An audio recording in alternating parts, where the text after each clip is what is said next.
ఇప్పుడు త్యాగాలకి ఒక హద్దు ఉంటుంది కదా. పవన్ కళ్యాణ్ గారు తన సీటు ఏమైనా త్యాగం చేసుకున్నారా?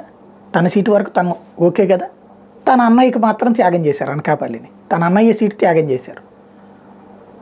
అక్కడ ఏంటి రెండో పాయింట్ త్యాగం ఏంటి? సిట్టింగ్ సీట్లను ఇవ్వను అంది తెలుగుదేశం పార్టీ. గుంటూరు టు జనసేనకు కావాల్సినటువంటి సీటు ఇవ్వాల. అట్లాగే ఇతరత్ర సీట్లు కూడా సిట్టింగ్ సీట్లని తెలుగుదేశం పార్టీ వదులుకోలేదు. రాజమండ్రి అర్బను, రాజమండ్రి రూరల్, కందులు దుర్గేష్ ఎప్పటి నుంచి కష్టపడ్డాడు. అసలు సెంటిమెంటల్గా కూడా పవన్ కళ్యాణ్కి రాజమండ్రి జైలు దగ్గరే నేను ప్రకటించాను కాబట్టి అక్కడ కావాలని ఆయన బలంగా నమ్మితే ఆయన నిడదవోలుకు తోసేసి ఫైనల్గా ఏమన్నారు? సిట్టింగ్ సీటు అన్నారు. మరి రఘురామకృష్ణరాజు కోసం ఇప్పుడు ఉండి సీట్ సిట్టింగ్ సీటు వదిలిపెట్టారే అంటే రఘురామకృష్ణరాజును చూసిన స్థాయిలో కూడా పవన్ కళ్యాణ్ చూడరా?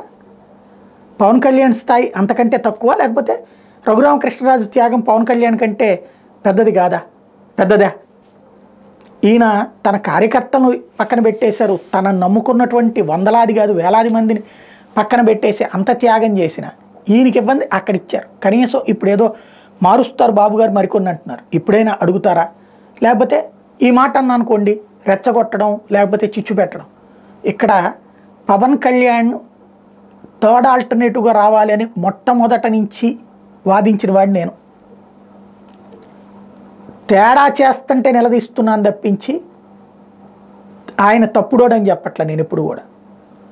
భారతీయ జనతా పార్టీని కూడా దెబ్బతీసి తెలుగుదేశం పార్టీని భుజానేసుకున్న దాన్ని తప్పుబట్టాను. ఎందుకు? ఆల్టర్నేటివ్ బీజేపీ జనసేన కలిస్తే ఒక మంచి ఆల్టర్నేటివ్ ఫోర్స్ అవుతుందని నేను బలంగా నమ్మాను.